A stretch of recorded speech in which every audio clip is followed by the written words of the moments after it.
di dalam surat Ali Imran ayat 31. Coba dilihat surat Ali Imran ayat 31. Apa yang Rasulullah ajarkan terhadap kita, biar kita itu betul-betul kesempatan di dunia ini, biar betul-betul fa'buduh, artinya dalam konteks beribadah kita itu tidak keluar dari apa yang telah Allah firmankan dalam Al-Quran, dalam surah Maryam ayat 36. Allah berkata, innallaha huwa rabbi wa rabbukum fa'buduh hadza siratum mustaqim. Sesungguhnya Allah itu Tuhanku dan Tuhan panjenengan. Kalau jenengan ini betul-betul khusus di dalam umat Islam, Allah itu Tuhan kita, maka fa'buduh, nyembahlah sirahu ing Allah. Berarti fa'buduh ini sebagai jawaban atas pertanyaan, jikalau Allah itu Tuhanmu dan Tuhanku, ya sembahlah. Ini nanti yang kita bahas tentang penyembahan. Ketika kita beribadah di dalam fikih di dalam fikih para alim ulama mengatakan, yang berdasarkan dari satu ayat, wa ma umiru illa liya'budullaha mukhlishina lahuddin, ibadah niku macam kalih. Ada ibadah sejenis mahdhuf murni seperti sholat, zakat, poso, haji, baca Quran atau hal yang lainnya. Dan ghairu mahdhuf yang kedua tidak murni, seperti kerja kita aktivitas yang tidak ibadahnya tidak dikatakan murni, apapun aktivitas. Lah, di sini bagaimana baik di dalam ibadah murni dan tidak murni, estu itu disebut ibadatun makbulah, ibadah yang diterima. Lah, sedangkan ibadah yang diterima di sini Bapak Ibu sesuai dengan surat Maidah ayat 27, innama yataqabbalullahu minal muttaqin. Mungkin bisa langsung ditampilkan rapopo. Sesungguhnya ibadah yang diterima oleh Allah adalah ibadah yang berdasarkan bersumber dari hati yang bertakwa. Hati yang bertakwa. Berhubung kita manusia itu tidak hanya jasmani akan tetapi ruhani, maka Rasulullah mengajarkan kita sesuai dengan syariat dan hakikatnya. Itu jawabannya ada di surah Ali Imran tadi ya, 31. Kul, katakan Muhammad, in kuntum tuhibbunallaha fattabi'uni. Muhammad katakan terhadap umatmu. Apa yang dikatakan Rasulullah dalam surat Ali Imran 31 tadi? Apabila kau betul-betul cintamu diterima oleh Allah, ini tidak lepas dari ibadah. Ibadah yang benar itu bagaimana sih? Fattabi'uni, ikuti aku, ngatan. Lah, kita mengikuti datang Kanjeng Nabi iku dari sisi mana?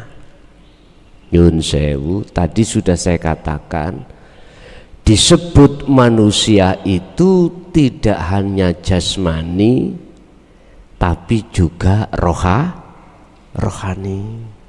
Cara wong Jawa itu ana raga ya ana nyawa, sebut menungso.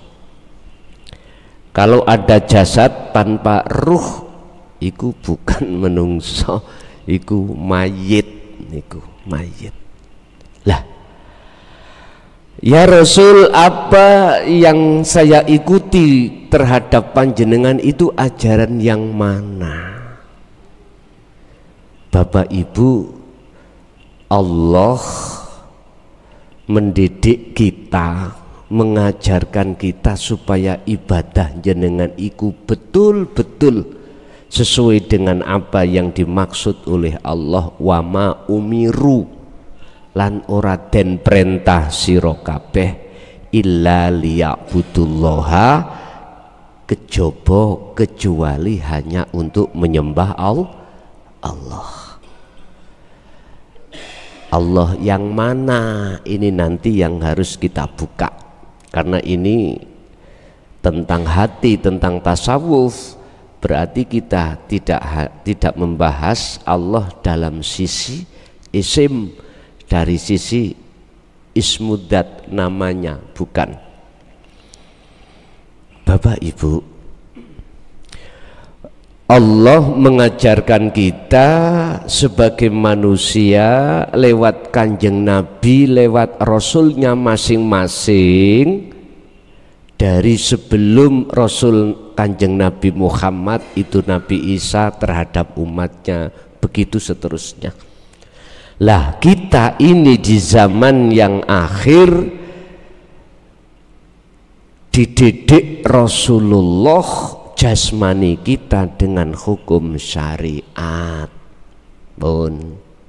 Hukum syariat, ngikuti syariat Rasulullah lewat tabi'ina sholihin. Bagaimana syariat Rasulullah? Di situ kalau kita bicara syariat, madhabnya macam-macam Pak, ya. Ada madhab Syafi'i, Maliki, Hanafi, Hambali, terserah. Ini pengembangan daripada syariatnya Rasulullah. Silahkan. Ini adalah aktivitas ibadah jawareh, ibadah sing bangsa jasmani. Ditata oleh Allah lewat Kanjeng Nabi, ibadah makhduf, contoh sholat. Kiblatnya ada di Mekah, berarti wong Indonesia kudu menghadap ke arah barat. Ini sudah ditata bagus. Zakat dan lain sebagainya, ibadah yang selain murni, berarti yang tidak murni, kerja kita macam-macam. Ada yang pedagang, ada yang pemulung, ada yang pegawai, macam-macam.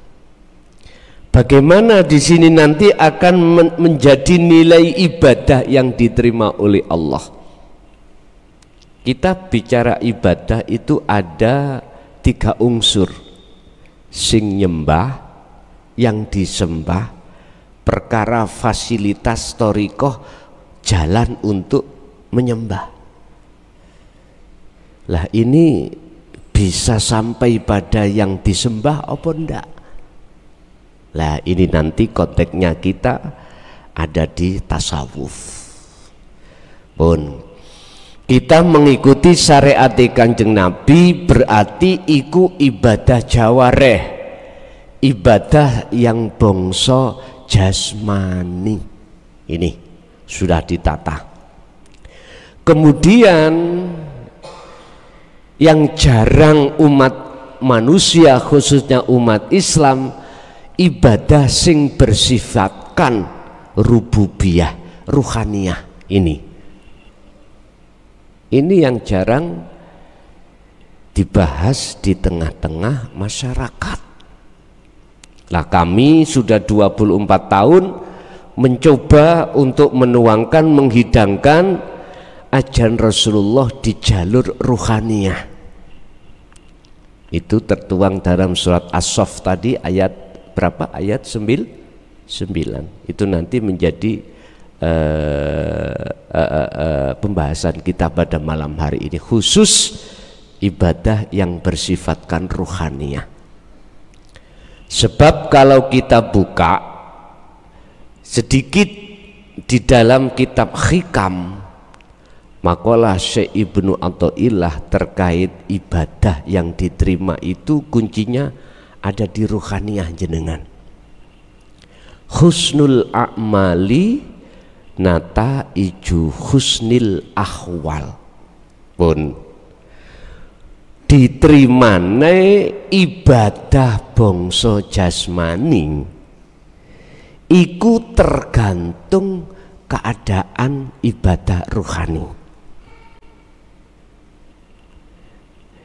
Kitab Hikam niku kitab yang memang khusus berbicara tentang tasawuf, Pak. Apa sih ilmu tasawuf niku? Ilmu sing didik ati sampean kali kula, atiku roh, supaya kenal Allah. Atau ada yang mengatakan ilmu tauhid, yaitu ilmu untuk mendidik ruhaniyah supaya bisa mengesahkan Allah. Artinya mengesahkan piye, Pak? Gini, kita dididik di dalam syariat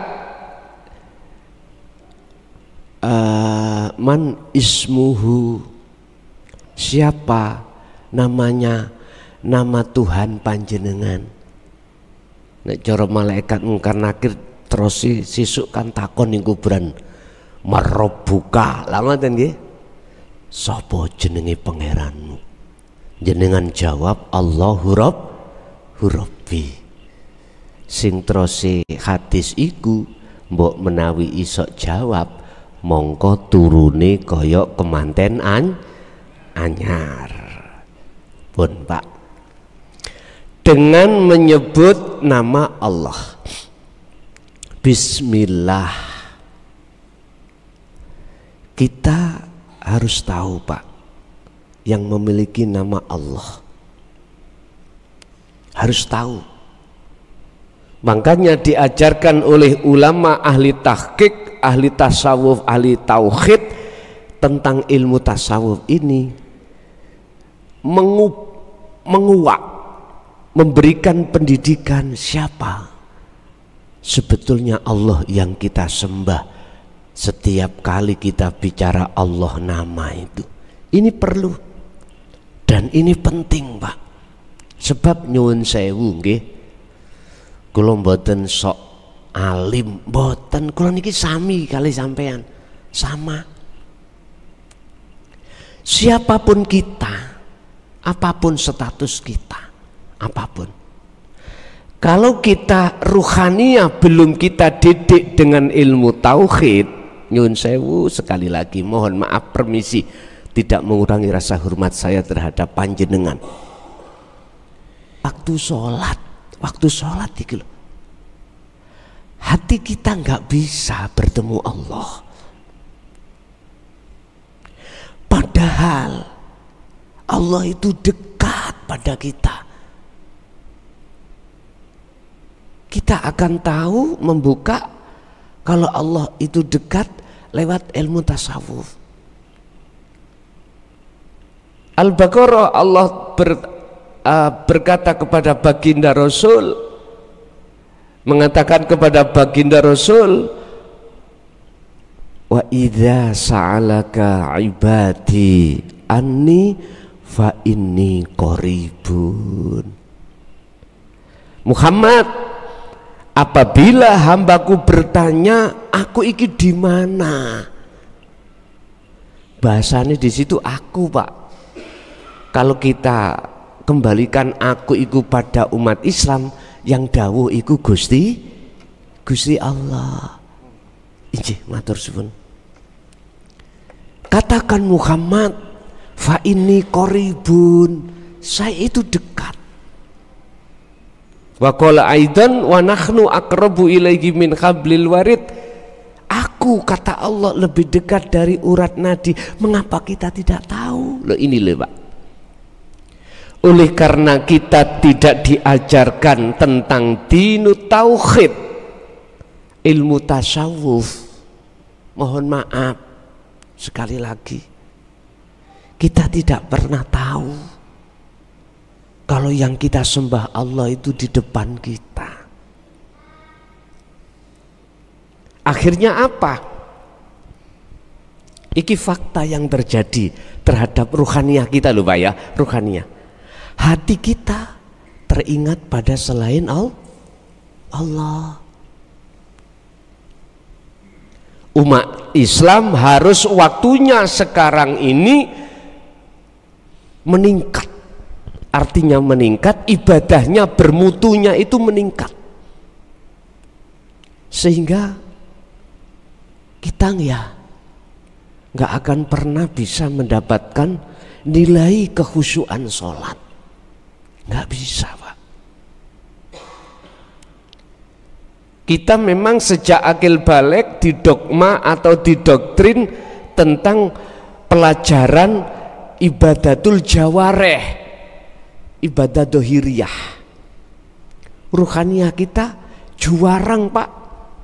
Ada yang menjelaskan tentang ketasawufan ruhaniyah ke Allah itu bagaimana. Dan atau kita juarang dididik umat Islam ini selama berabad-abad untuk mengenal terhadap Allah yang sebenarnya kita sembah, yang katanya tadi Allah itu dekat. Bapak Ibu hadirin jamaah rahimakumullah, akibatnya akhirnya kita ibadah itu nyun sewu, kadang ada yang sing penting gugur kewajiban, kadang gitu. Sing penting kita mendapatkan pahala. Sedangkan nilai yang sesungguhnya pertemuan terhadap Allah di dalam waktu sholat itu kita abaikan.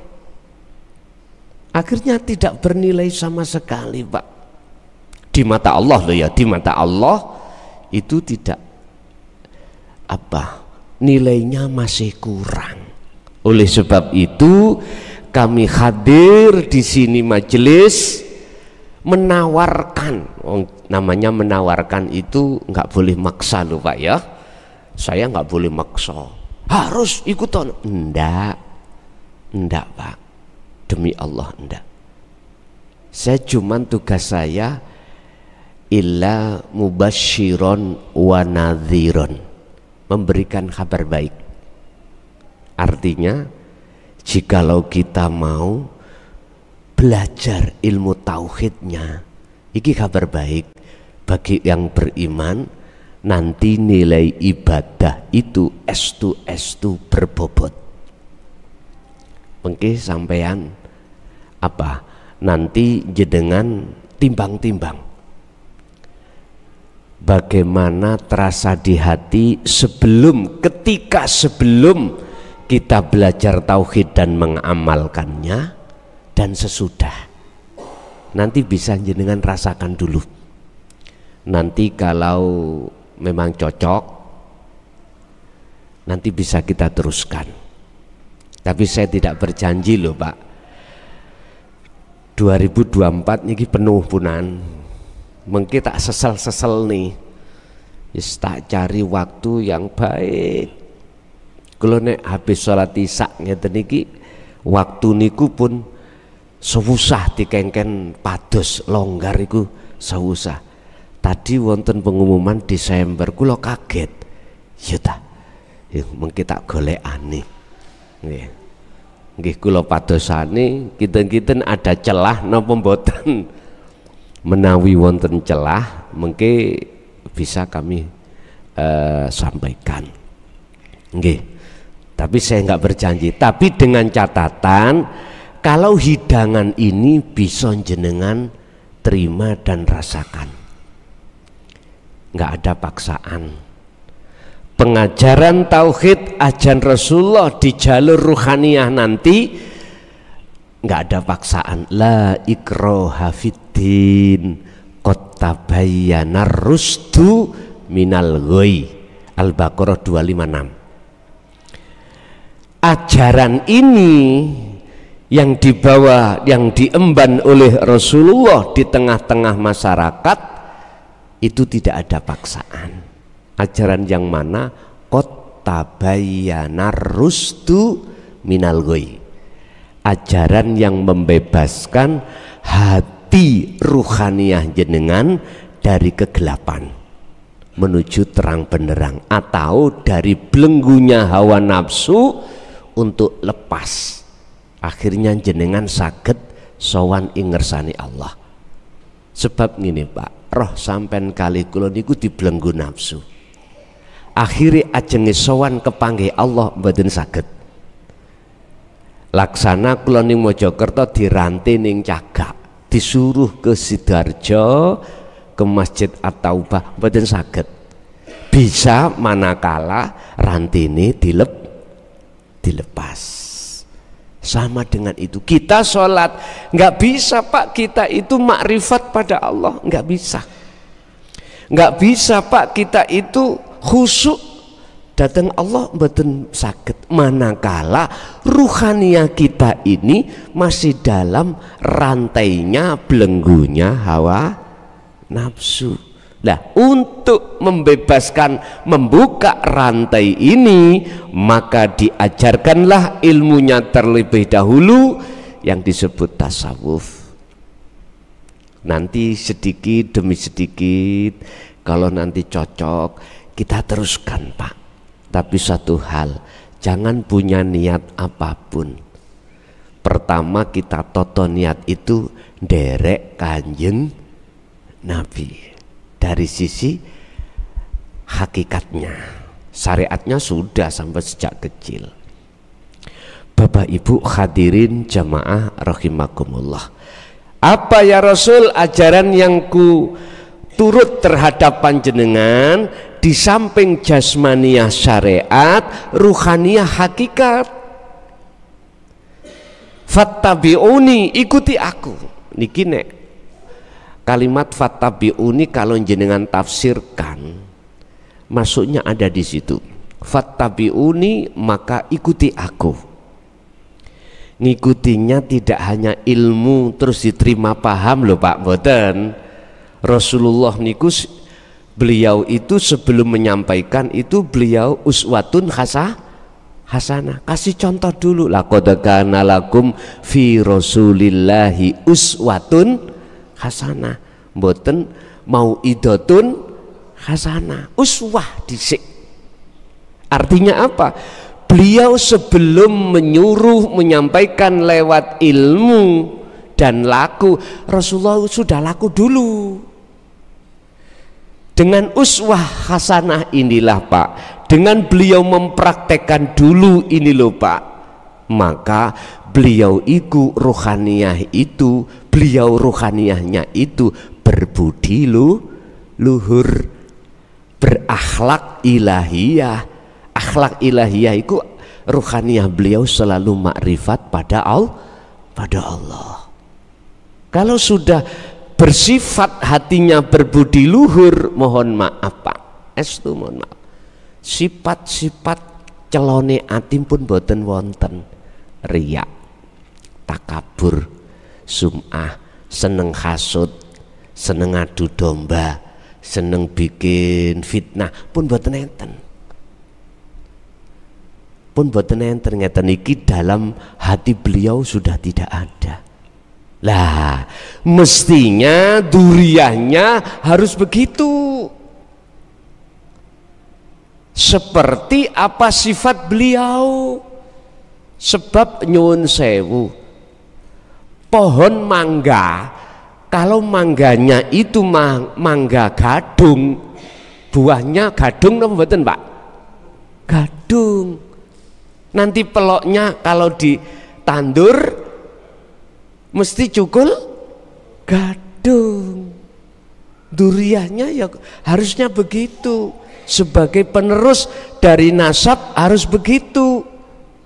Nggih. Sifatnya itu rahmatan lil alamin. Kalau itu buah dari pohon gadung loh Pak ya. Beda kalau buah dari pohon jarot. Beda lagi. Jarot yang nggak bisa ngaku-ngaku jadi gadung. Paham ya? Lah itu diteruskan tabi'ina solihin, di samping duriyahnya juga tabi'in. Siapa tabi'in? Di luar nasab beliau, para sahabat yang pernah mengikuti beliau, ini yang meneruskan estafetnya. Tongkat ajaran Rasulullah diteruskan beliau ini tabi'ina solihin niki. Setelah zaman Sayyidina Ali Pak, ajaran ini entah sampai hitung berapa abad, kurang lebih insya Allah 14 abad. Satu abadnya berapa tahun? 100, berarti berapa ketemu berapa? 1400 tahun. Ajaran ini munculnya berani disampaikan di tengah umum masyarakat, walaupun skalanya itu skala sedikit. Itu diawali dari tahun 2014 20 dan 14. 20 berarti surat ke-20. Sampai lihat surat apa? Surat Toha. 14 ayatnya dibuka di situ. Apa ayatnya di situ? Ini mengkisahkan Nabi Musa. Innani anallah la ilaha illa ana. Tauhidnya ini sudah tauhid tingkat tinggi. Artinya pengajaran ilmu ini pengajaran ilmu hakikat sudah. Udah wayahnya, sudah waktunya para masyayikh untuk membuka niki Pak. Sedikit sejarah kami sampaikan. Saya nyampaikan ini mulai tahun 2000 Pak. Padahal belum waktunya, tadi 2014. Tahun 2000 sampai 2005 kami mengajarkan sistem sembunyi-sembunyi Pak. Artinya hanya santri di pondok saja. Saya enggak keluar. Enggak. Dan itu jumlahnya sangat terbatas, kurang lebih 25 santri. Lah sebelum 2000, tahun 2000 mulai 95 kami mendidik penuh dengan ilmu syariah terhadap santri. Cara nahwu niku sampun menginjak Jawahirul Maknun, Jurumiyah, Amriti, Alfiyah Ibnu Malik, mancik menginjak Jawahirul Maknun. 2000 langsung saya dihentikan Allah, disuruh untuk membahas tauhid ini. Malah enak saya, waktu saya longgar untuk santri. Kalau setiap hari sebelum 2000, wah kitab ini kitab itu, waduh 24 jam. Nah, ketika saat saya dihentikan Allah untuk membalah terkait masalah kitab syariah, kitab fikih, kitab hadis, ya tah, khusus kita disuruh untuk membahas kitab tauhid, maka longgar Pak saya mulai tahun 2000. Santri-santri nggih pun kula kasih tahu, wis kiaimu gendeng saiki, ora gelem ngaji kitab syariat. Jadi kitab niku yang bersifatkan syar'i kula kumpulaken tak lumpuhno lemari. Lah Kula diperintahkan khusus bahas tauhid. Ya kula warai santri-santri, wis sing nahwumu sik kurang, sorohmu kurang, pindah pondok songko pondok kene. Ada yang Kediri, ada yang Jombang, ada yang Kediri mereka pundi Sumbersari, Ringenagung, wonten sing Ploso, terserah. Pokoknya aku gak ngaji babakan iki. Jadi tersisalah pada saat itu kantun selawe. Bon. Ini pun sampai 2005 kami menyampaikan secara isyarah, Pak. Mboten terang-terangan kados ngeten iki, mboten. Satu, tempat khusus, kedua, pembahasannya isyarah. 5 tahun santri kula takoki paham mboten. Masalahnya di situ nggak boleh ada tanya jawab. Jadi ngaji rungon. Jadi mboten paham. Akhirnya 2006 ibaratnya itu saya itu secara sifat basyariah saya, ya Allah, kalau sistem seperti ini, saya pakai sistem seperti ini, kapan pahami? Artinya saya minta izin supaya sistem saya ganti. Pertama, tidak pakai isyarah. Kedua, tidak terbatas secara khusus. Hadi yonang umum. Jawabnya bagaimana, Pak? Jawabannya sederhana. Yo nek gulumu gelem dipenggal yo rapopo. Udah, Pak. Saya mengkaji sejarah beliau ahli sufi ketika berani menyampaikan terkait masalah dinul haq secara terang-terangan. Nggih, seperti itu. Sayyidina Ali beliau dawuh, aku punya ilmu 2 karung. 1, apabila ku sampaikan ini aman-aman saja. Yang 1, pasti saya dituduh orang golongan musyrik dan saya akan dipenggal. Ini ki. Beliau oleh karena mengemban ajaran Rasulullah di jalur dinut tauhid, itu kumpulnya ajaran dinut tauhid itu Bapak Ibu, la ilaha illa anta dan wa ana, itu di surat Al-Anbiya. Al-Anbiya itu jamak dari nabi, piro-piro nabi. Berarti para nabi dan rasul pada saat itu wajib mengemban hukum hakikat makrifat. Al-Anbiya ayat 87 bisa dibuka. Al-Anbiya ayat 25. Disitulah ilmu di dalamnya itu manakala dibuka secara umum, Sayyidina Ali itu dipenggal oleh kaum Khawarij. Terjadi toh, Pak? Terjadi. 2006, hampir 1 tahun 2007 saya siap. Akhirnya apa, Pak? Bahasa dipenggal itu kinayah. Kami ditidurkan hampir 1 tahun tidak bangun-bangun. Artinya kami tidak kenal jenengan. Istri, anak pun saya nggak kenal. Masyarakat nggak kenal. Laksana jenengan tidur itu tahu tak, Pak, di pinggir sampean itu ada istri? Nggak tahu. Anak ya juga nggak tahu. Waktu jenengan tidur nih loh, sampean bajune baju apa ya ora ngerti.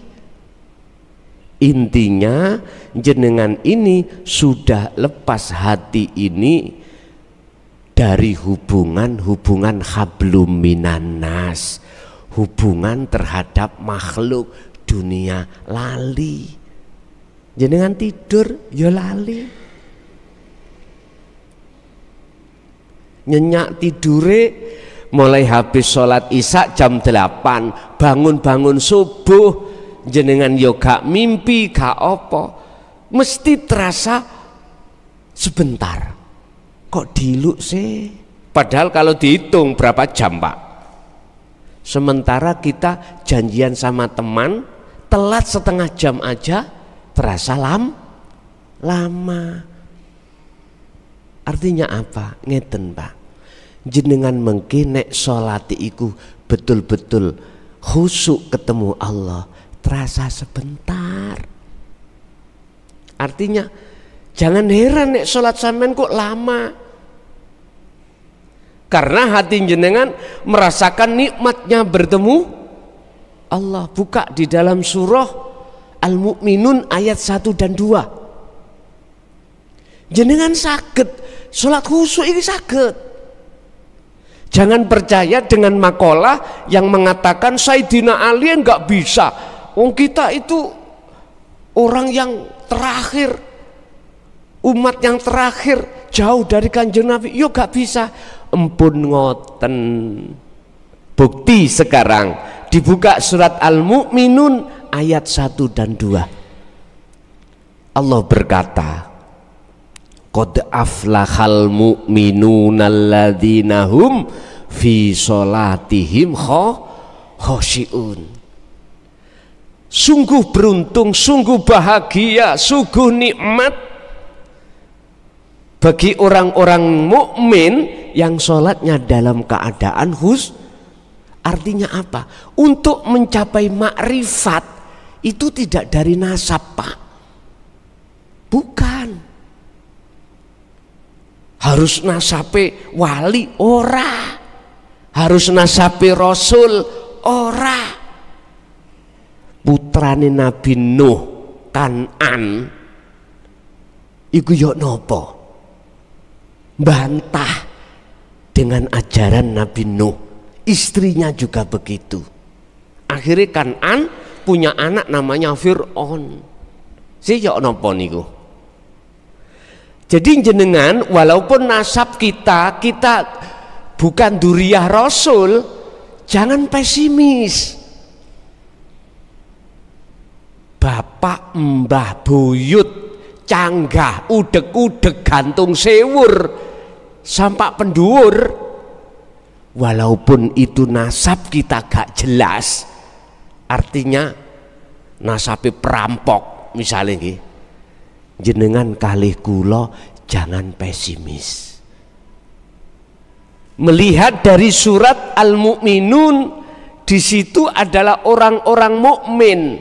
Mukmin yang bagaimana, yang bisa sholatnya khusyuk, tidak menyangkut masalah nasab atau duriyah, enggak Pak. Sholat khusyuk itu, sholat khusyuk itu bisa terjadi manakala jenengan sudah melewati tauhid la ilaha illa anta wa ana.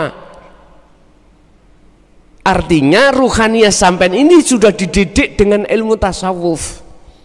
Ini ilmu tauhid yang muncul di dalam surat As-Saff tadi ayat 9. Nanti kita kaji dengan detail itu nanti. Ini sik muqaddimah mawon, sik muqaddimah. Bapak Ibu, jadi jenengan jangan pesimis Pak.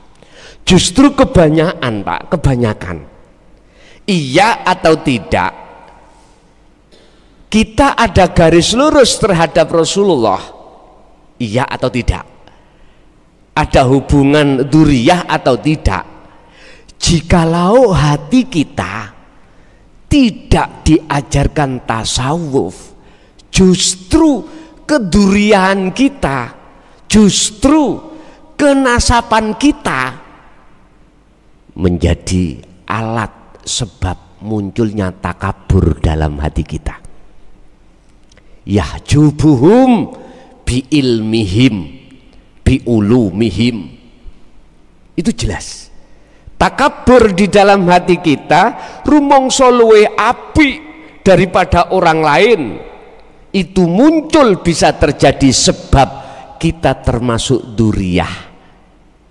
Ini kalau hati tidak diajarkan ajaran Rasulullah di jalur dinut tauhid, Pak. Wis mohon maaf, sekali lagi saya mohon maaf, ngaji tasawuf itu gak ngaji untuk santri saja, ya untuk kiai nih, ngoten sing ngaji. Tadi kula niki ya ngeji hati kula dhewe, gak untuk sampean, gak hanya panjenengan saja, saya sendiri juga iya diingatkan Allah. Makanya tadi saya katakan kula niki sami kali jenengan. Kita sama-sama duduk di sini dalam rangka taklim muta'alim, sinau ilmu tasawuf, nanti kita amalkan sama-sama. Bapak Ibu, kembali kepada makalah Syekh Ibnu Athaillah di dalam kitab Hikam. Bagus ibadah dohir itu ditentukan sumber batin jenengan. Nata iju husnil akhwal, tergantung keadaan hati jenengan kali kula yang muncul itu bagaimana. Hati manusia keadaannya ada dua, Pak, ada dua. Satu mingkol bin zahidin, yang kedua mingkol bin rohibin. Kalau kita mengacu pada Quran surat Al-An'am 79, hati itu keadaannya ini wajah tuwaz hiyah, menghadap kepada wajah Allah, karena sudah tahu, sudah kenal Allah, kalau Allah di depannya. Satu. Yang kedua, wajah kita menghadap, wajah roh kita menghadap samawati wal ard. Makanya dalam ayat itu ditunjuk oleh ulama sebagai doa iftitah yang sunnah dibaca sebelum membaca Fatihah di dalam rakaat pertama. Ini wajjahtu wajhiya lilladzi fataras samawati wal arda hanifan wa ma ana minal musyrikin. Di situ ada dua. Ada wajhiyah itu maksudnya wujudnya Allah, sifate Allah itu adalah lilladzi fataras samawati wal arda, menciptakan, menguasai langit dan bumi. Lah kita ndak. Yang kedua mingkol bin rohibin, hati yang condong menghadap kepada samawati wal ard, selain Allah. Kalau di dalam hikam tadi mingkol bin rohibin, hati yang bersumber dari keadaan yang condong pada selain Allah. Rohib itu adalah selain Allah, berarti isinya langit dan bumi, berarti makhluk. Allahu Akbar. Berhubung saya ini pekerjaannya belantik wedhus, ya ingat wedhus. Saya maklar sepeda motor, ya ingat sepeda motor. Saya habis bakulan ke petani, dapat sepeda motor harga 2 juta.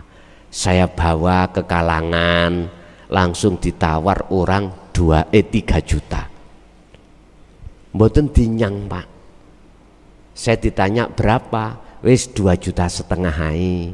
Saya badi 5 juta, badi 500. Gak ditawar, Pak. Udah 3 juta. Langsung, Pak. Saya kasihkan mboten? Saya kasihkan. Wong 2,5 juta sudah badi kok. Kok langsung di cash 3 juta. Dalam sholat nggih mikir kula. Mang 3,5 rek. Lumayan. Mikir, Pak. Loh, itu biasa. Sebab apa demikian? Sebab ruhaniyah kita, hati kita masih dibelenggu oleh hawa nafsu di dalam diri. Jenengan mengke ngaji tasawuf, sampean kudu kenal nafsu sampean, kudu ketemu nafsu sampean. Sampai nek gak ketemu, tidak tahu nafsu dalam diri jenengan masing-masing, bagaimana Anda bisa menang dalam memerangi nafsu? Mboten saged. Sampai lihat TNI, Polri, ketika beliau perang wajib tahu membedakan mana musuh, mana bukan. Kalau tidak tahu musuhnya, Pak, mati dulu kita. Nafsu tahu kita tidak tahu nafsu. Inilah Pak yang dikhawatirkan Rasulullah ketika beliau mengajak umatnya jihad kecil menuju jihad besar. Umatku besok itu akan ngadepi perang sing paling besar. Ternyata jawabannya memerangi hawa. Jadi mungkin ilmu ini kalau sudah disampaikan, di situ ada pengenalan nafsu. Nafsu dalam diri kita. Mana sih nafsiyah, mana sih amarah, lawamah, mutmainnah. Kita harus ketemu, Pak. Harus tahu cirinya dan ketemu pada dirinya. Sebab nek enggak, bagaimana kita bisa dikatakan menang dalam berperang? Enggak bisa. Makanya di dalam Islam mengapa ada pengajaran kholwat atau uzlah? Kalau orang Jawa meditasi atau bertapa, itu untuk mengenal dan menemui nafsu. Wis macam-macam mungkin itu urusan mengke. Kita kembali kepada ibadah ruhaniyah. Jadi keadaan hati ruhaniyah kita macam dua, qalbin zahidin, berarti hati yang condong hanya pada wujudnya Allah yang kita sembah. Hal ini bisa terjadi karakter hati kita apabila kita sudah melewati ilmu tasawuf dan mengamalkan dengan istiqomah, baru saged mingkol bin zahidin. Yang kedua, keadaan hati kita mingkol bin rohibin, hati yang selalu condong, yang selalu beriman terhadap selain Allah. Ini yang kumaksud Allah bukan nama, tetapi laisa kamislihi syai'un, ilahun wahid, itulah Tuhan yang Maha Esa. Qul huwallahu ahad, jelaskan Muhammad tentang keahatan Allah itu bagaimana. Inilah ayat surat Ikhlas membuktikan bahwasanya Rasulullah dulu juga membahas tentang keesaan Allah. Nah, ini berapa puluh tahun 14 abad pengajaran Rasulullah ini terkesan disembunyikan, terkesan ditutupi. Akhirnya kita, Pak, ruhaniyah kita nggak bisa muncul keadaan hati yang condong pada Allah. Akhirnya kita sholat seperti itu. Padahal di dalam surah Al-Baqarah 238 wajib, Pak, sampai iki khusyuk iku wajib sholat miturut ayat ini loh. Al-Baqarah ayat 238. Miturut saya wajib sholat iku bertemu Allah. Sebab dengan begitu bisa khusyuk. Urusan orang lain mengatakan berfatwa sunnah atau tidak wajib, monggo kerso, saya hormati. Tapi miturut ayat ini saya mengatakan wajib. Sebab apa? Itu perintah. Hafidu itu kata perintah, Pak. Jagalah. Loh, ini perintah. Alas sholawati, sholat 5 waktu, ay al maktubah, 5 waktu. Was sholatil wusto, ini nggak ada wakaf loh, Pak, langsung. Was sholatil wusto, dan sholat ruhaniyah jenengan. Al-wusta itu tengah, Pak, ruhaniyah. Jikalau kau bisa menjaga dua sholat ini, wakumu, baru ada wakaf, ada komah ya, wakumu lillahi qonitin ay khosyiin, barulah jenengan akan bisa menjaga sholat dengan khusyuk. Tergantung jenengan. Nek cara kula menghukumi miturut kacamata tauhid wajib, Pak. Jikalau jenengan mensunahkan nggih monggo kersa. Tapi ingat, sistem mengatakan rumus nek wassolatil wusta, apabila wassolatil wusta tidak jenengan lakukan ruhaniyah itu sholat secara hakikat, nggih mohon maaf, hati kita ngeluyur. Tahu ngeluyur nggih? Ngeluyur itu jalan-jalan, Bu, nang mall, nang pasar, apalagi punya masalah yang berat.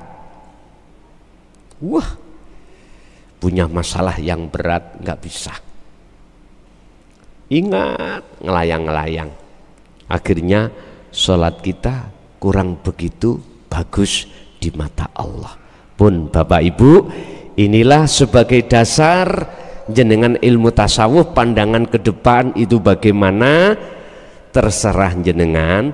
Manakala sekali lagi saya katakan pembahasannya cocok ning ati sampean, bisa nanti kita rembukan dengan takmir, nanti kita jadwalkan, yaitu tadi mungkin saya selip-selipkan sak bisanya waktu, wis mudah-mudahan aja. Sebab gini Pak, kadang-kadang loh ya, jadwal sudah saya tetapkan di wilayah Nyun Sewu, daerah Jombang atau Jogja. 1 hari atau 2 hari dari Jogja itu pernah terjadi, bilang, Gus nggak bisa, ini orang tua saya meninggal. Loh, berarti libur loh, baru bisa dimasukkan. Mungkin di situ itu kalau habis isya. Kalau kita siasati habis maghrib, waktunya kan ya cekak toh Pak ya, cekak. Mending bakdo asar ya gitu cekak, kita masih kerja. Habis subuh saya kecapean, mboten saged. Saya pulang kadang jam 12 Pak, apalagi kalau jauh itu di Jawa Tengah, saya pulang jam 5 nyampe rumah. Mohon maaf, kadang-kadang sebelum subuh kan tinggal capeknya. Jadi kalau bisa disiasati itu habis asar jam 5, habis maghrib, tapi terlalu cekak pembahasannya rapenak. Ya itu tadi menurut saya nanti mencari celah. Ngaten. Apalagi yang rutinan itu boleh dilukir, atau dilukir itu biasa 1 bulan 1 kali, dibikin 2 bulan 1 kali, karena masjid atau bah minta ngaten. Nah, kan bisa ngaten tadi. Mungkin rembukan kali yang lain. Pun monggo kita masuk di dalam surat As-Saff ayat 9. Bismillahirrahmanirrahim. Huwa utawi Allah.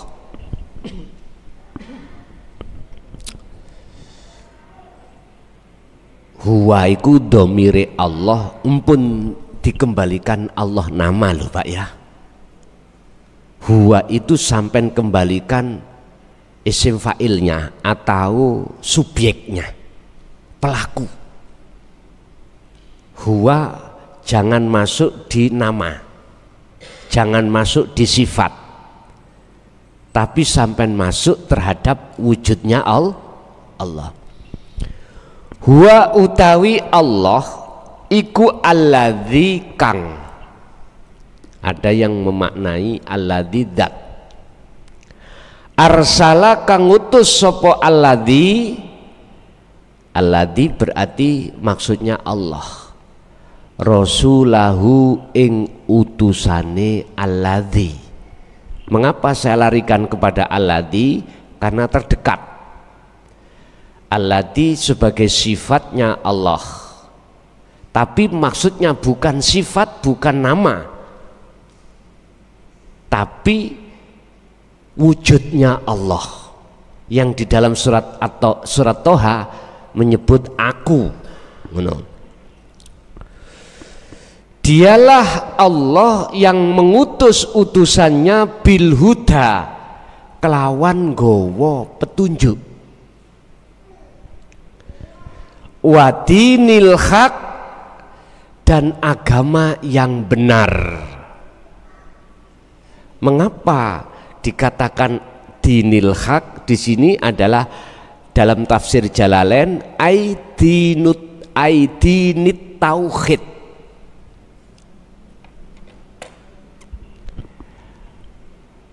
Mengapa dikatakan agama yang benar? Sebab ada agama yang tidak benar. Di mana ada dinil haq, berarti ada dinil batil.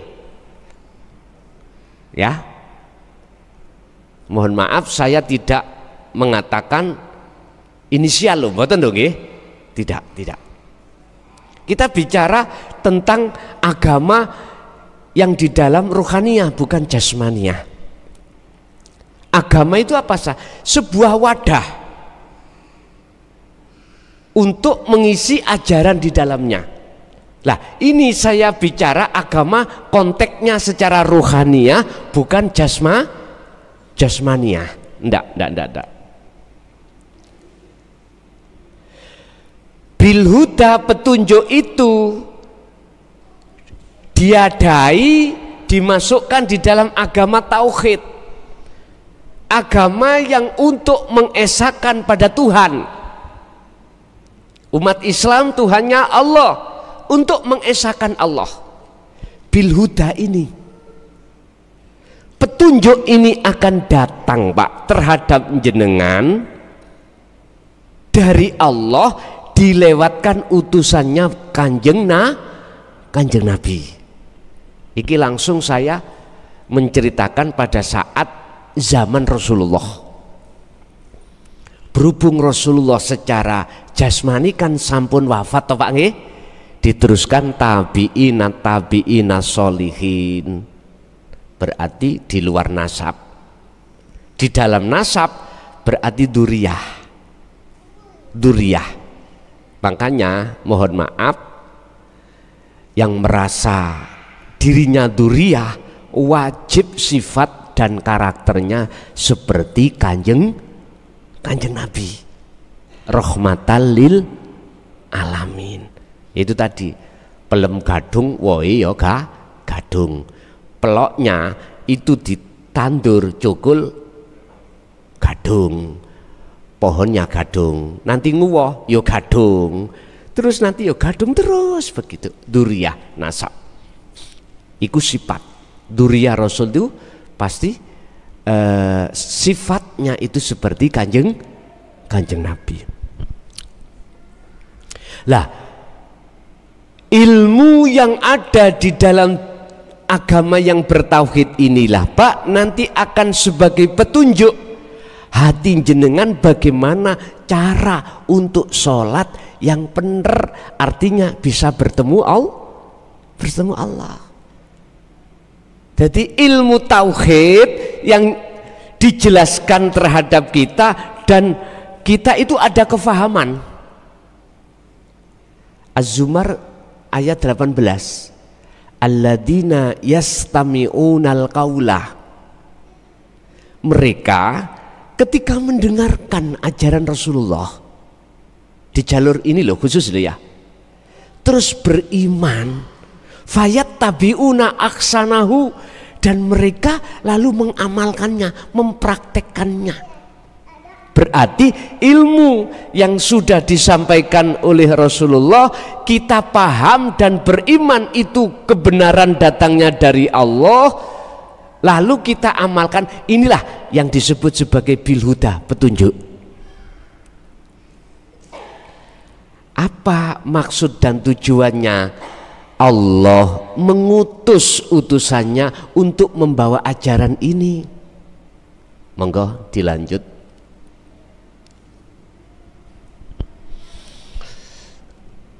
Liyudhirahu, krono arahe nyucekake. Niki biar tidak ada yang tersinggung nggih, tak maknani secara khusus dulu. Liyudhirahu krono arahe kanggo nyucekake. Nyucekake menyang ati sampean. Sing ati sampean kali kula masih banyak penyakitnya. Riya, takabur tadi lo yang banyak. Ini berarti siapapun kita yang masih ada penyakitnya hati disucikan dengan ini.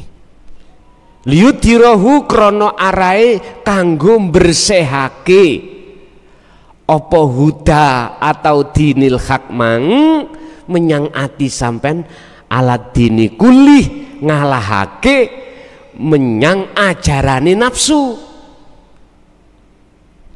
Kalau secara umum saya maknani gini Pak, liyudhirahu ala dini kulli, agama dini tauhid ini untuk mengalahkan agama yang tidak mencerminkan, mendidik untuk mengesahkan Tuhan.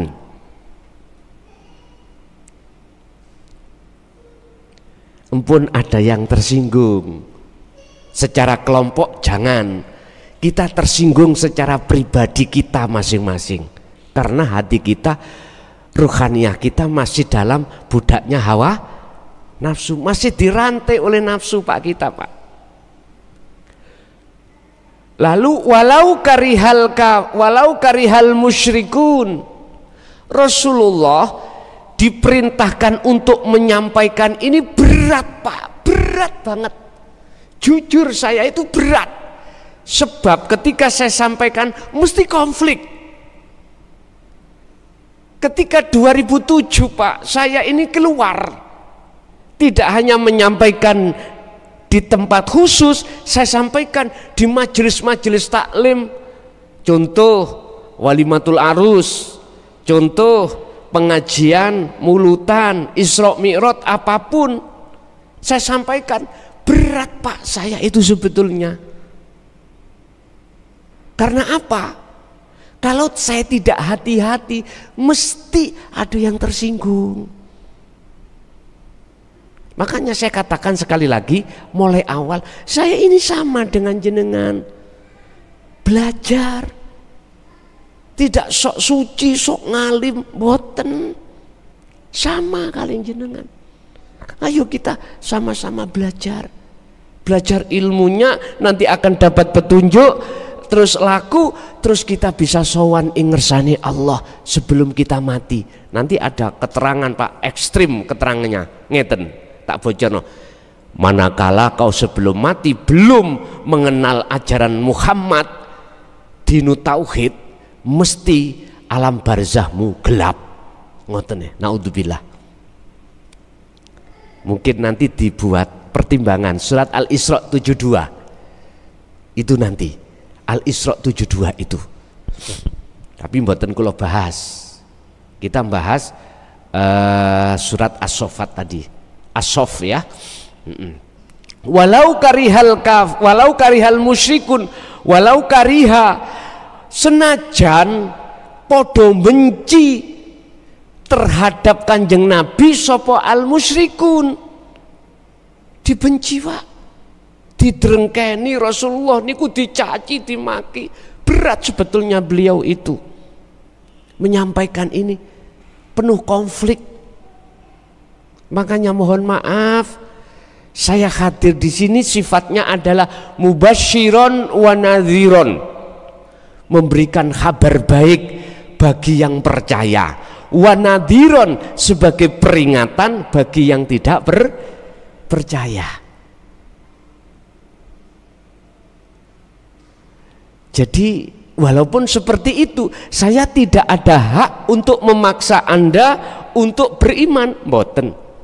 fal yu'min monggo, fal yakfur monggo, sak sekeco jenengan. Tapi semua itu ada konsekuensinya masing. Sopo sinandur jagung ya dukul jagung, sopo sinandur suket ya dukul suket. Monggo kersa. Kadang-kadang nandur jagung ngesik dukul suket. Nek nandur suket gak mungkin cukul jagung atau pari, mboten mungkin. Rasa berat saya mulai tahun 2007, Pak. Bahkan saya sempat pada saat itu mau diusir tokoh-tokoh agama. Estu. Saya lalui hal itu. Tetap. Tapi saya tidak mau keluar juga dari kampung saya walaupun resiko apapun. Makanya ayatnya walau karihal musyrikun, walau Muhammad kau dibenci tetap harus kau sampaikan, karena yang menyuruh itu Allah. Dalam hal ini Pak, ayat ini satu paralel dengan surat Al-Anbiya ayat 25.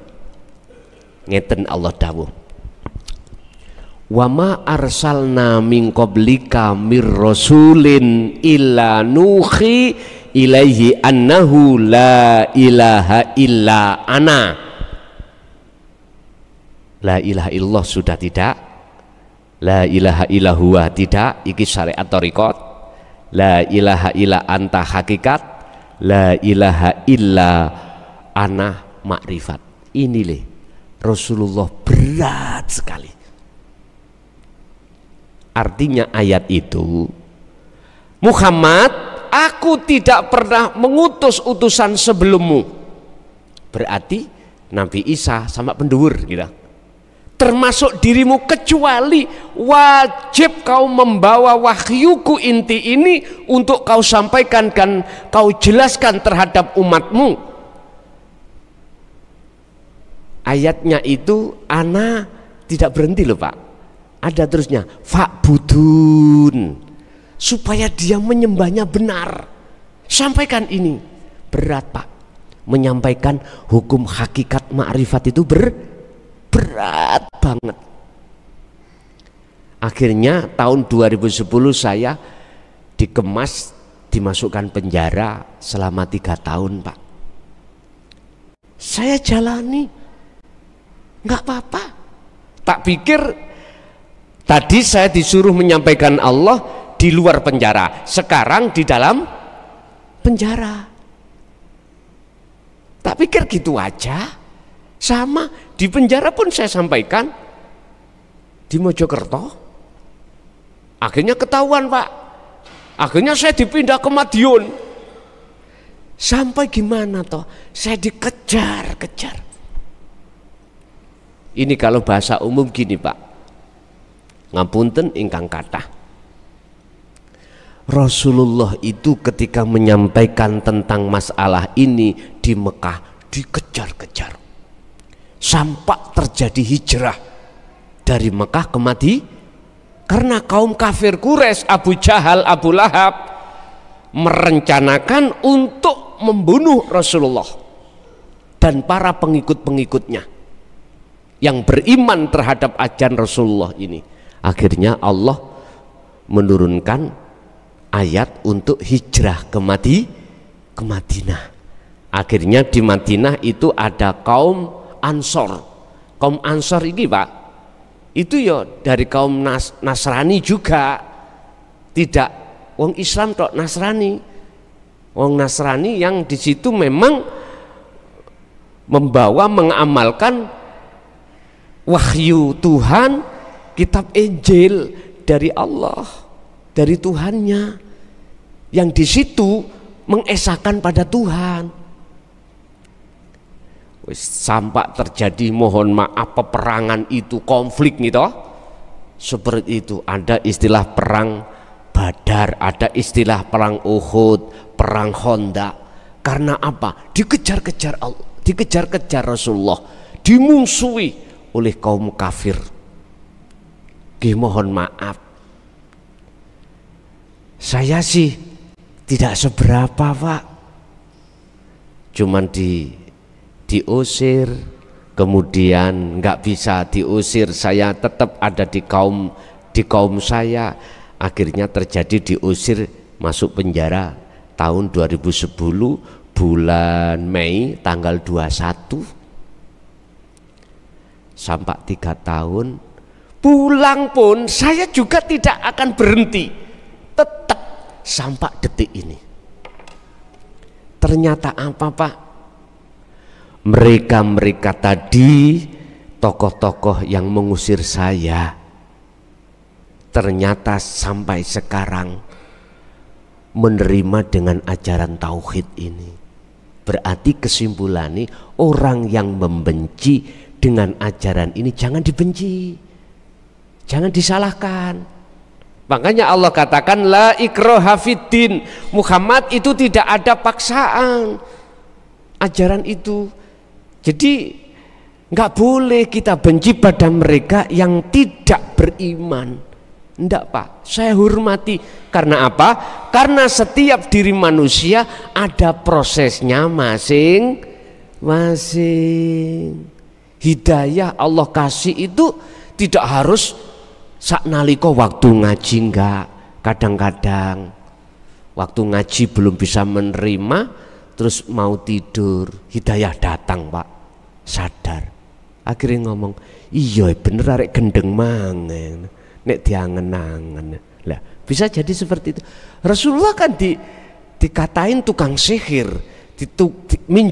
bahkan kaum kafir Quraisy mengatakan Muhammad itu golongan bagian orang yang gendeng.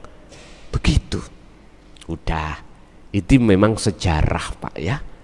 Sekarang tinggal enaknya Pak, jenengan tiba enak. Bon. Walau karihal musyrikun, walaupun dalam keadaan susah payah, beliau Rasulullah dicaci dan dimaki, tetap ini disampaikan. Muhammad, aku tidak mengutus utusan sebelum kamu, termasuk dirimu. Kau harus tetap menerima wahyu inti saya dan kau sampaikan tentang keahatanku. La ilaha illa ana, tidak ada Tuhan yang wajib disembah kecuali aku. Kalau sudah ranah ke sini Pak, jenengan wis gak fanatik dengan nama. Boten Pak, boten. Nama Allah sudah tidak jenengan fanatikan. Artinya apa? Ati sampean gak gampang nyalahkan orang lain yang tidak sama prinsipnya dengan kita. Enggak. Lah sekarang bagaimana caranya ruhaniyah kita itu bisa sampai ke anak ini? Bagaimana caranya kita bisa bertemu Allah di situ? Jawabannya secara simpel gini Pak. Apa yang merantai terhadap kita, ruhaniyah kita, nafsu tadi harus kita lepaskan. Bagaimana cara melepaskan? Pewanjang Pak ini. Ilmunya pewanjang sekali. Cuman simpel saja. Jenengan mengke wajib memahami satu ilmu, cara untuk melepaskan rantai dalam diri kita. Setelah itu baru jenengan berjalan menuju Masjid At-Taubah ini. Baru jenengan ini menemui Allah. Sebab Allah itu tidak, mohon maaf, tidak seperti kita dulu mengatakan di atas sana, di ars sana. Telunjuk kita kan duting dhuwur, di atas langit sab 7. Sab 1, 2, 3, 4. Memang kalau kita lihat sejarah perjalanan Isra Mi'raj Rasulullah, khususnya Mi'raj itu melewati alam kasyafah, yaitu langit sab 1, 2, 3 sampai 7, ketemu para nabi, para rasul dan lain sebagainya. Setelah melewati sab langit 7, jenengan Rasulullah masuk ke Sidratul Muntaha Mustawa. Jibril nggak ikut, Mikail, Israfil nggak ikut, Buraq ya nggak ikut, namun Kanjeng Nabi. Sejarahnya kan gitu. Jenengan mungkin ngoten ngelampai yang seperti ini. Tapi saya tidak menyebut jenengan mi'raj, enggak lho Pak ya. Engko digemplang MUI saya. Boten, itu proses perjalanan jenengan dzikir nafi itsbat atau proses suluk nuju wusul pada Allah atau kholwat. Ngoten lho Pak. Isra Mi'raj itu hanya terjadi pada Kanjeng Nabi secara syariat, secara hakikat. Apa sih maknanya Isra Mi'raj itu? Perjalanan beliau dari Masjidil Haram ke Masjidil Aqsa, iki Isra. Mi'rajnya Masjidil Aqsa ke Sidratul Muntaha. Jenengan dari masjid ke masjid iki hukum syariah. Masjid dunya iki Pak. Berarti jenengan melakukan taat di dalam hukum syariat. Masjidil Aqsa ke Sidratul Muntaha lepas landas Pak. Makanya kudu pakai buraq sampean. Bukan buraq singkatan mleburok lho Pak ya. Bukan. Buraq niki tumpaan.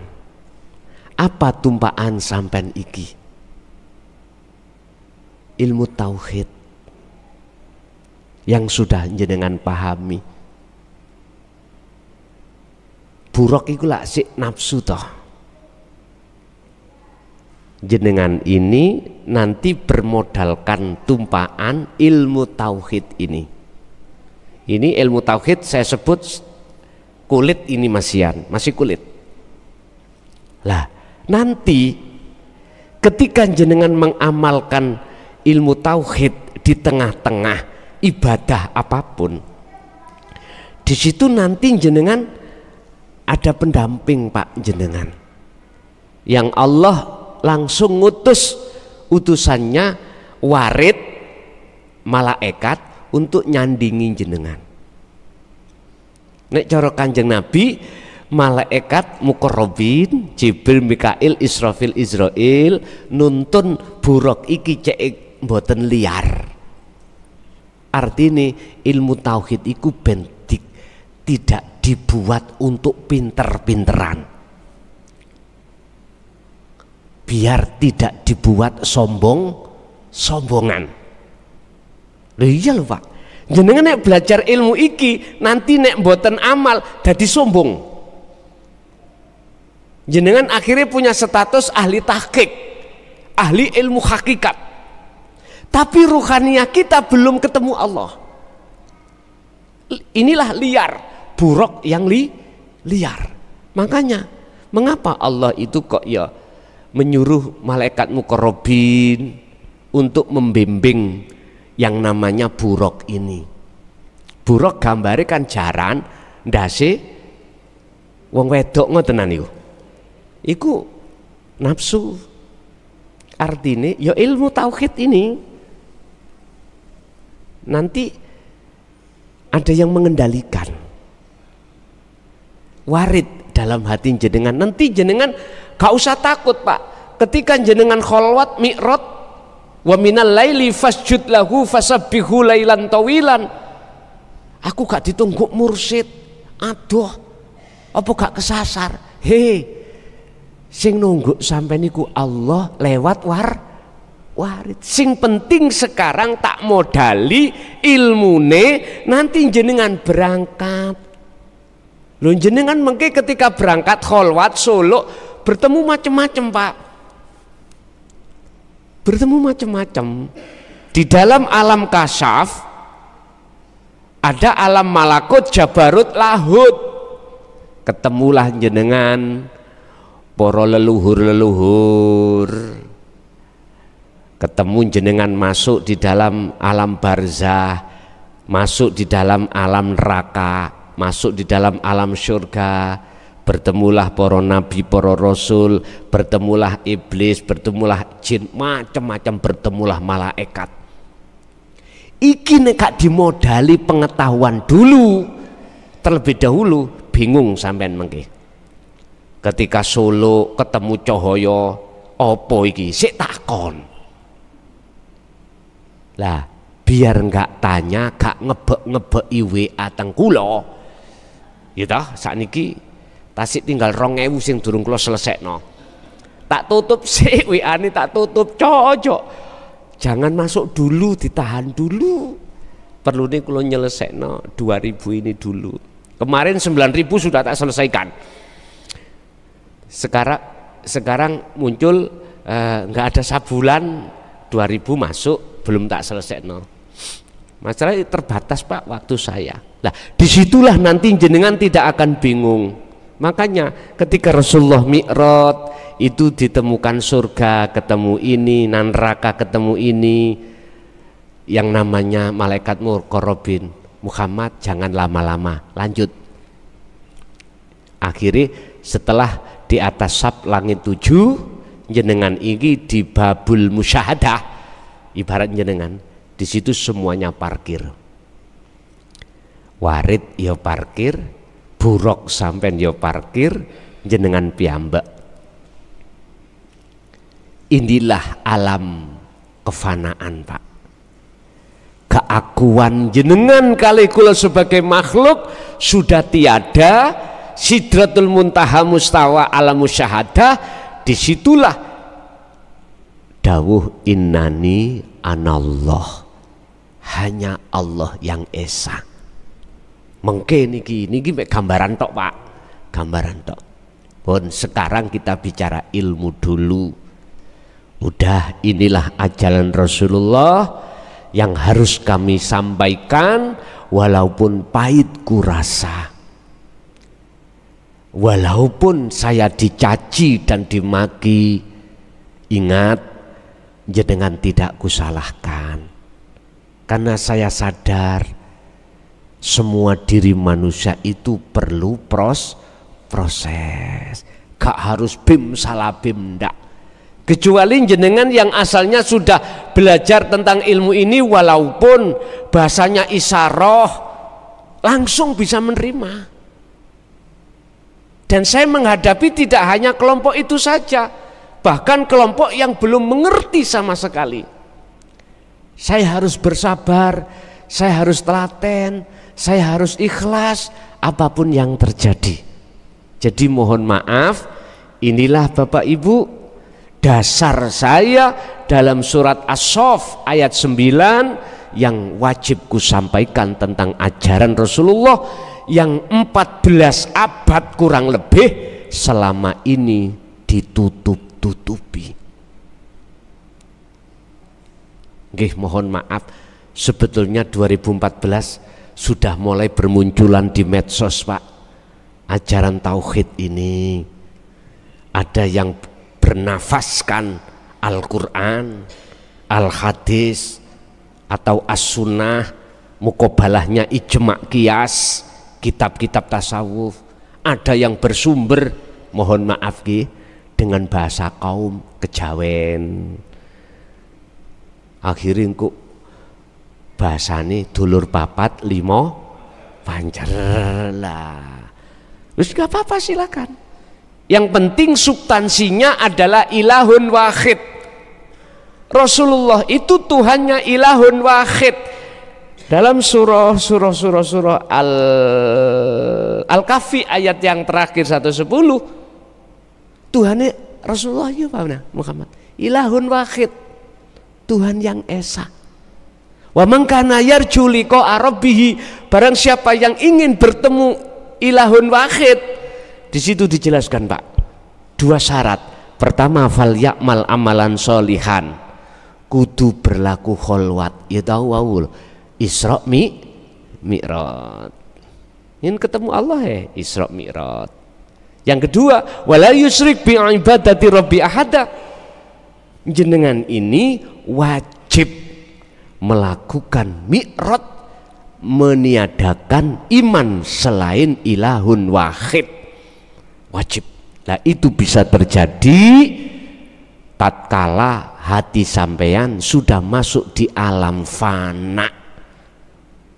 Secara jasmania, apakah itu di ibadah murni atau tidak murni, monggo kerso. Semuanya ada hujah, ada dasar. Pun Bapak Ibu hadirin jamaah rahimakumullah, kesimpulan judule wau adalah sembahlah ilahun wahid, atau kenalilah Allah di dalam dirimu, temuilah Allah di dalam dirimu. Is judule iku. Mang aku keliru, pan aku keliru. Pun Bapak Ibu, kesimpulannya kita dikasih Allah kesempatan sisa umur kita di dunia ini untuk merevolusi iman kita.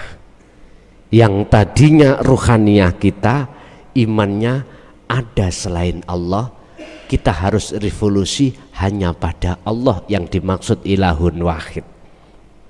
Dan atau sholat kita revolusi, yang tadinya hanya jasmani sekarang juga rohani.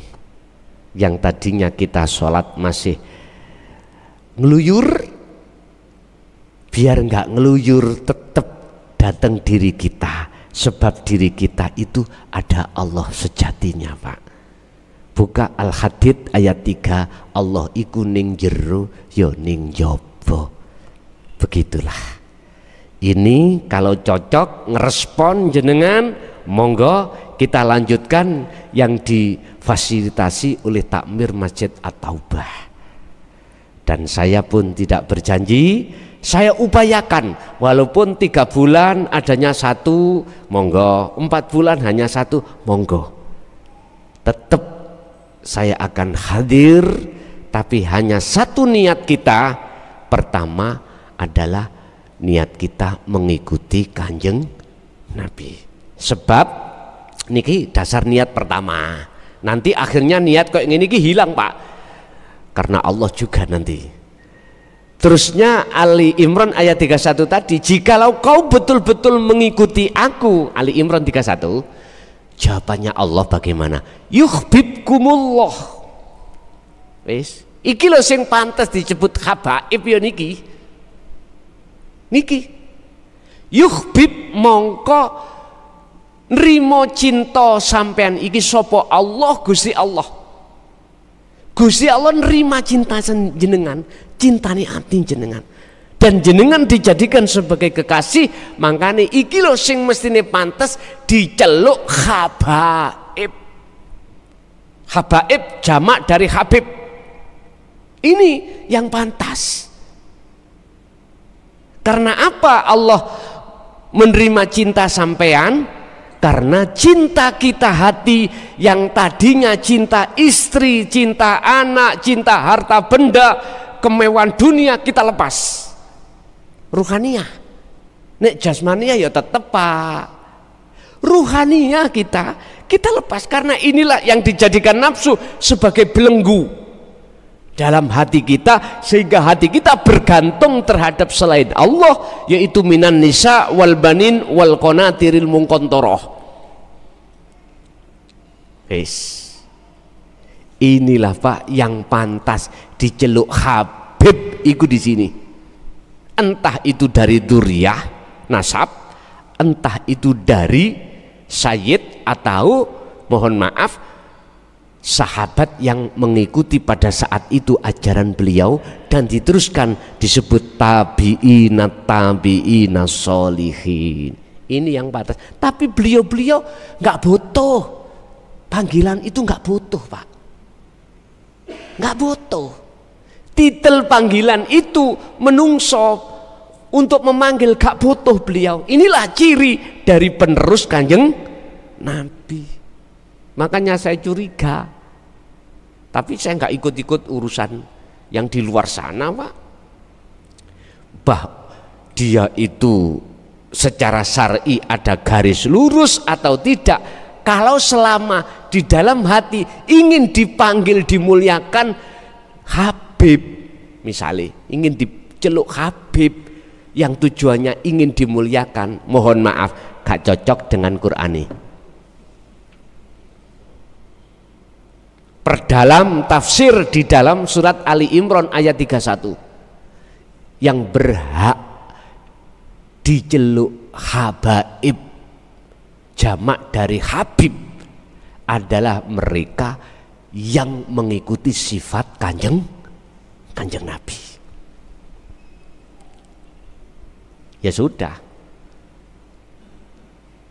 nggih mohon maaf, bukannya saya ikut campur urusan sing gegeran boten, cuman saya mengatakan mestinya yang dipanggil Habib itu Allah loh Pak, sing memberikan titel itu Allah.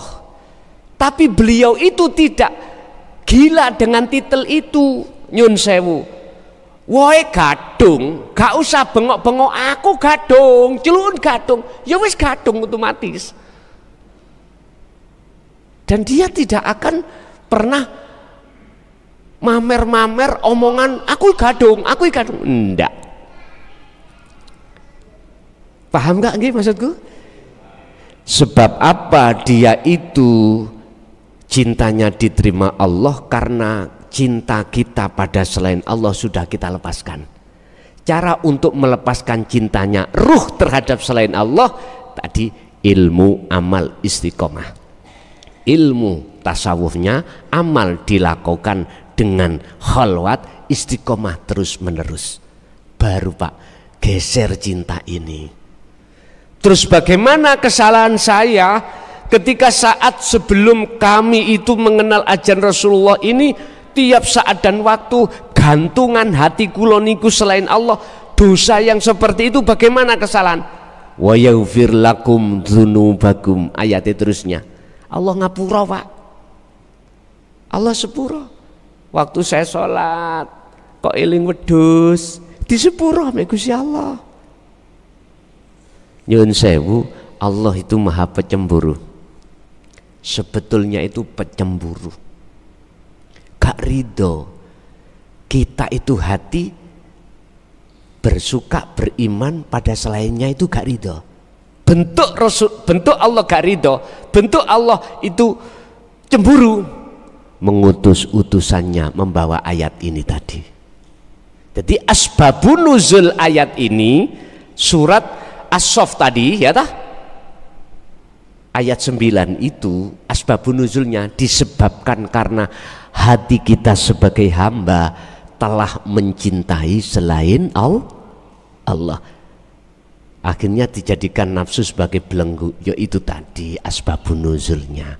Kok umpama Allah gak sayang kita, kok umpama Allah boten cemburu terhadap kita, gak mungkin Gusti Allah ngutus utusannya dibiarkan po'o. Wong Gusti Allah ya gak butuh disembah. Cuman etikanya kita dijadikan Allah lewat nikmatul ijad, wa ma khalaqtul jinna wal insa illa liya'budun. Etika kita harus menyembah. Menyembah itu ngabdi, matur suwun. Lho ngaten lho. Allah kasih kita nikmat dua Pak, nikmatul ijad, nikmat penciptaan terhadap kita sebagai makhluk. Yang kedua adalah nikmatul imdad, nikmat kelangsungan hidup kita berbentuk ar-Rahman dan ar-Rahim. Kebanyakan kita itu ngambil ar-Rahmannya tok, ar-Rahimnya itu kita abaikan. Itu biasanya seperti itu. Karena apa? Karena kita tidak diajarkan ilmu ke ar-Rahim, diajarkan dinut tauhidnya. Mengapa beliau itu dulu kok menyembunyikan? Nyun sewu Pak nggih, mpun nyalahno para masayeh. Karena ketika mau muncul ditutuk Pak, muncul ditutuk. Iya. Bahkan ada yang mengatakan dzalika dhalalatun, itu sesat. Bahkan lewat propaganda antara Siti Jenar dengan Raden Said Sunan Kalijogo difilmkan iki lho. Padahal iku gak ono, Pak. Iku propaganda orang-orang yang tidak mau kedatangan ajaran Rasulullah di jalur tauhid la ilaha illa anta wa ana. Nggak mau. Itu kesimpulannya. Udah.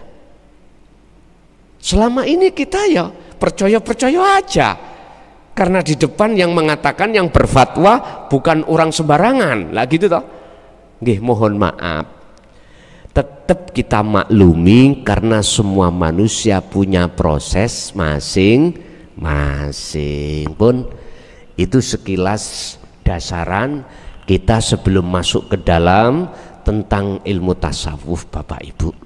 Sekarang ada pertanyaan, boleh enggak saya belajar ilmu tasawuf, ilmu hakikat ajaran Rasulullah ini, sementara syariat saya itu ukur-ukur? Tahu ukur-ukur ya? Tipis. Boleh enggak? Jawab saya ada dua. Umur sampai berapa? Kalau umur sampai itu antara masih SMP loh ya, udah pahami dulu tentang ilmu syar'i. Nah, ilmu syar'i secukupnya, pondokkan, pondok. Sebab hanya di pondok lah Pak, ajaran ilmu hadis, ilmu fikih, ilmu Quran, ya tah, ilmu balaghah, mantek, nahwu, shorab diajarkan. Udah, raihlah ilmu-ilmu tentang itu sebagai modal. Nanti kalau sudah aliyah selesai musyawirin baru silahkan. Terus bagi jenengan yang sudah berumur 30 ke atas, bahkan 40 ke atas, prayugi mboten mondok maneh. Itu jenengan dikongkon mondok pada saat umur 15 SMP? Menurut saya, jawaban saya, ya wis syariate saono sambil berjalan saoleh-oleh. Sebab ngeten Pak, lewat surat, kalau nggak salah mohon di cross check ya, surat Az-Zumar ayat 56 atau gimana itu, saya lupa. Gini, wa anibu ila rabbikum, ngeten mawon, sampean ning Google surat apa, wa anibu ila rabbikum, itu ditulis wa anibu ila rabbikum. Surat apa, wa anibu ila rabbikum, sampean tulis bahasa Indonesia. Az-Zumar 54. Oke. Ini yang kami takutkan Pak terhadap umat, lebih-lebih yang sudah umur di atas 40. Wa anibu lan do lekas baliyo sira kabeh ila rabbikum maring pangeran sira kabeh. Iku ruhaniyah. Asalnya kita itu bercinta pada selain Allah. Wis kembali ya. Sebab dulu waktu jenengan akil, sebelum akil balik, bercintanya hanya pada Allah. Arek cilik-cilik ini belum balik. Wa aslimu lahu lan pasrah sira kabeh lahu maring Allah. Allah maksudnya itu adalah yang esa. Lakukanlah ini min qabli ayatiyakumul adab, sebelum datangi pepasten adabe Allah. Ini ada yang menerjemahkan hari kiamat, tapi ini saya terjemahkan min qabli ayatiyakumul adab, sebelum datangnya kematian. Kita sisa umur berapa Pak? Tinggal berapa? yang belum kita jalani? Kita nggak tahu. Apa mungkin umur kita nanti mencapai 100? Kita nggak tahu. Kita yang 40 apa mungkin sampai 40? Kita tidak tahu. Memang ini dirahasiakan Allah supaya jenengan kali kula ndang lekas tinggalkan kepentingan nafsu itu, supaya kita terlepas dari perbudakan nafsu untuk menjadi budaknya Allah. Jikalau ini tidak lekas kita lakukan, maka summalatun sorun. Terakhir kalimatnya summalatun sorun, maka kita tidak akan mendapatkan pertolongan, Pak. Artinya apa? Alam kita akan gelap, Pak. Setelah kematian kita masuk ke alam barzah, barzah kita itu gelap sekali. Berarti kebalikan ayat ini, kebalikan arti, nek cara bahasa nahwu mafhum mukhalafah. Siapapun yang sudah kembali kepada Allah ruhaniyahnya, kepada Robnya, kepada Yang Esa, maka sebelum mati loh ya, maka summatun sorun, lanafi di situ tidak ada, maka kaulah yang akan mendapatkan pertolongan dari Allah. Berarti ketika roh iki cepot sangka dene jasad, Pak, masuk ke alam sing padang, boten alam peteng. Disebabkan karena kita nggak pernah mati loh, Pak ya. Ada timbul pertanyaan, iya apa enggak? Kalau enggak itu ini pembahasan Quran. Kalau iya aku belum ngalami. Ya udah, mungkin jenengan alami saat jenengan kholwat. Kalau masuk ke alam fana, baru itulah mutu qoblal maut. Matilah dulu sebelum datangnya kematian. Disitulah nanti jenengan akan ngalami kematian. Makanya ada mati secara sugro, mati secara kubro. Bapak Ibu hadirin, itu kesimpulan